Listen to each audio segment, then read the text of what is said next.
अस्सलाम वालेकुम दोस्तों, welcome to the YouTube channel Asif online academy. हाणे असां वटि चैप्टर नंबर 3 आहे seeds, their structures and germination. ॿिज, उन्हनि जा स्ट्रक्चर, उन्हनि जी बनावट ऐं जर्मिनेशन। हाणे असां वटि टॉपिक नंबर 1 आहे parts of a French bean seed. French bean seed माना फरियूं। फरी जो जेको ॿिज आहे, जेके फरियनि जा ॿिज आहिनि, उन्हनि जा पार्ट्स कहिड़ा कहिड़ा आहिनि। पहिरें नंबर ते आहे सीड कोट। जेकॾहिं फरियनि जे सीड खे असां ॾिसूं, उन्हनि जी स्ट्रक्चर बिल्कुलु ईअं ई आहे जीअं ह्यूमन किडनी, जीअं इंसान जी किडनी हूंदी आहे, ईअं इन्हनि जो स्ट्रक्चर आहे। इन जे ॿाहिरि हिकु कवर आहे, आउटर कवर। उन आउटर कवर खे चइबो आहे सीड कोट। इनखे टेस्टा बि चवंदा आहिनि। It is also called testa. Outer covering of a seed, seed जे ॿाहिरें कवर खे चइबो आहे seed coat. Seed coat protects seed. Seed coat जो कमु जेको आहे प्रोटेक्शन करणु, हिफ़ाज़त करणु। Also called testa. इन जो ॿियो नालो जेको आहे उहा टेस्टा आहे। There is small opening in seed called micropyle.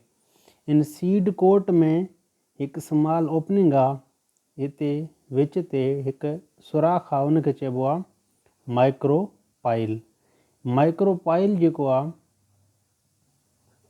Small opening आहे, ऐं इन जो कमु आहे, it helps the entry of water into seed.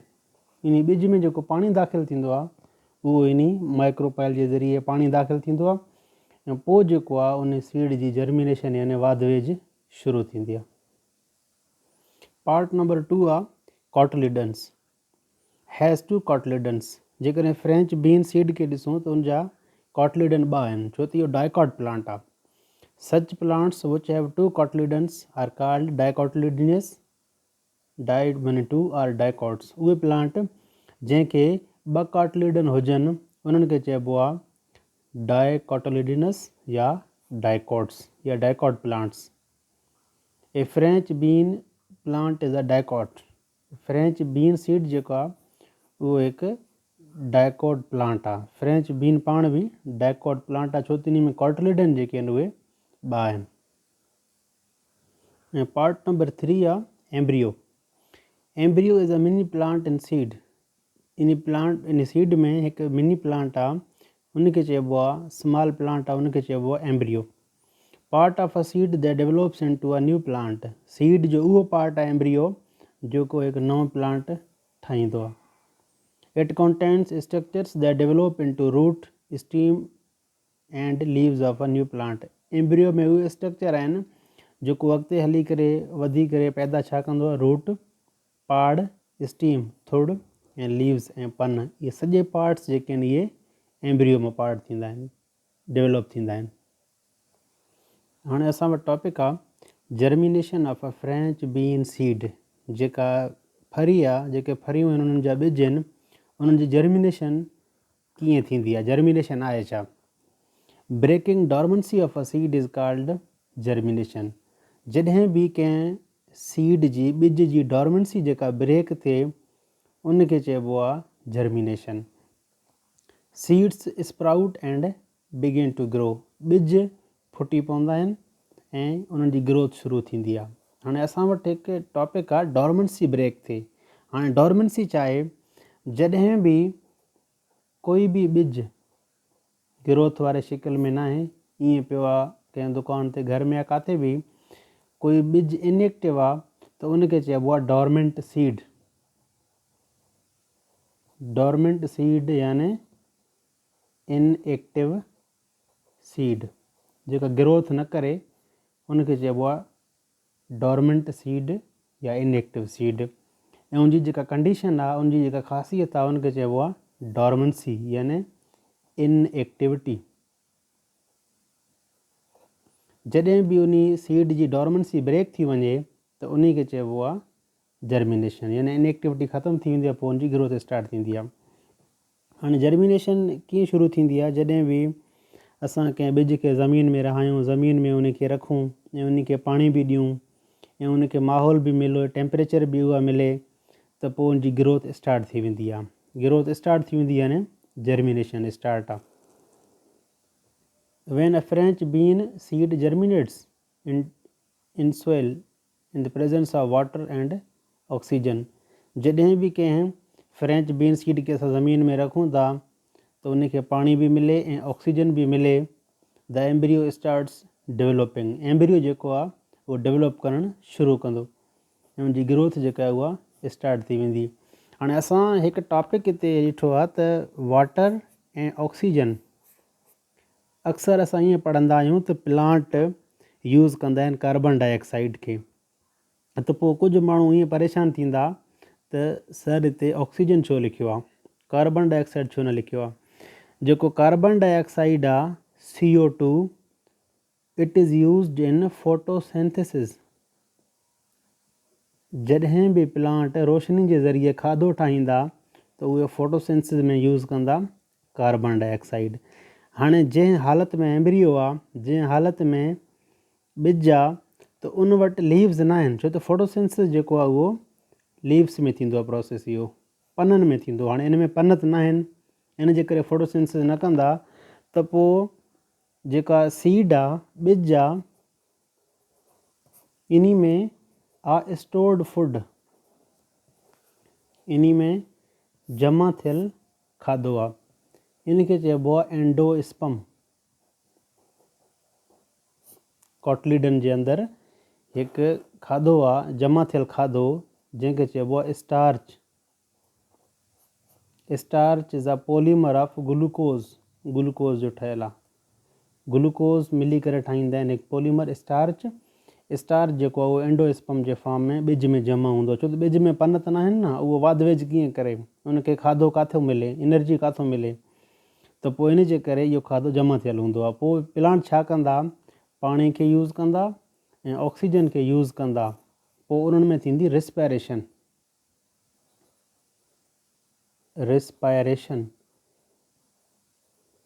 Respiration उहो प्रोसेस आहे जंहिंमें प्लांट जेको आहे उहो ग्लूकोज़ खे यूज़ कंदो ऐं प्लस ऑक्सीजन खे यूज़ कंदो, उन में उहो तयारु कंदो पोइ carbon dioxide plus water plus ATP यानी एनर्जी।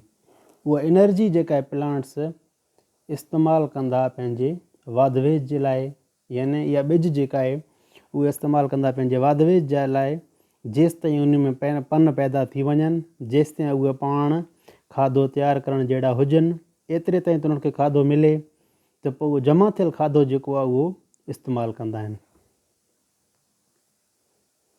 ऐं टॉपिक नेक्स्ट आहे जर्मिनेशन मैकेनिज़म। जर्मिनेशन जो प्रोसेस आहे कीअं, रूट इमर्जिस फर्स्ट, पहिरियों जेको आहे उन एम्ब्रियो मां जनरेट थींदो आहे रूट। जेके रूट तमामु पहिरियों पैदा थी वञनि, फर्स्ट पैदा थी वञनि, उन्हनि खे चइबो आहे प्राइमरी रूट्स। प्राइमरी रूट पैदा थींदा त पोइ उन्हनि खां बाद में सेकेंडरी रूट्स, पोइ टर्शरी रूट्स, ईअं थींदे थींदे रूट्स वधणु शुरू थींदा। इट ग्रोड्स डाउनवर्ड्स, जेके रूट आहिनि उहे डाउनवर्ड पैदा थींदा, यानी ज़मीन जे अंदरि, inside soil. Then hook like structures emerge from the soil, पोइ ज़मीन खां जेके आहिनि मथे हुक लाइक स्ट्रक्चर उहे पैदा थियणु शुरू थींदा। Hook like structure is called hypocotyl, उन हुक लाइक स्ट्रक्चर खे चइबो आहे hypocotyl. Hypocotyl pulls the cotyledon containing embryo outside the soil। जेका हैपोकोटाइल आहे कॉटलीडन खे पुश कंदी आहे, यानी एम्ब्रियो खे पुश कंदी आहे outside the soil. Cotyledons are now above soil from the tip of a plant, cotyledon जेके आहिनि हाणे उहे ज़मीन खां मथे अची वेंदा प्लांट जी चोटी ते। सीड कोट फॉल्स टू सोइल, उहा सीड कोट जेका आहे उहा फॉल थी वेंदी, किरी पवंदी सीड कोट उहा। After sometimes leaves of a plant appear, कुझु टाइम खां पोइ जेके आहिनि उहे लीफ जेके आहिनि प्लांट जा ज़ाहिर थींदा, न्यू प्लांट जा, दे स्टार्ट फोटोसिंथेसिस, उन्हनि जी ग्रोथ जेका आहे उहा बाद में स्टार्ट थी वेंदी। हाणे हे आहे structure of French bean seed. हाणे हे जेको पार्ट नज़रे थो टॉप ते इहो आहे एम्ब्रियो। हाणे हे जेके ॿ नज़रनि था इहे छा आहिनि कॉटलीडन्स, छो त इहो डाइकॉट प्लांट आहे इन जे करे हिन में कॉटलीडन बि ॿ आहिनि। जेको जर्मिनेशन टॉपिक आहे, जर्मिनेशन इन खे मां वधीक एक्सप्लेन कयां तव्हांजे नॉलेज जे लाइ त जर्मिनेशन जा 3 टाइप्स आहिनि। हिकु आहे एपीजील जर्मिनेशन एंड सेकंड आहे हैपोजील जर्मिनेशन एंड थर्ड आहे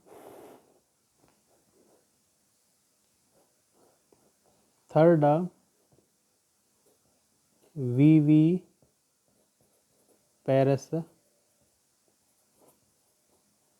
जर्मिनेशन। एपीजील, एपी माना अबव, जियोज माना अर्थ। एपीजील जर्मिनेशन जेका आहे इन में प्लांट जी ग्रोथ थींदी आहे above the soil, plant growth above soil, ज़मीन जे मथे प्लांट जी ग्रोथ थिए।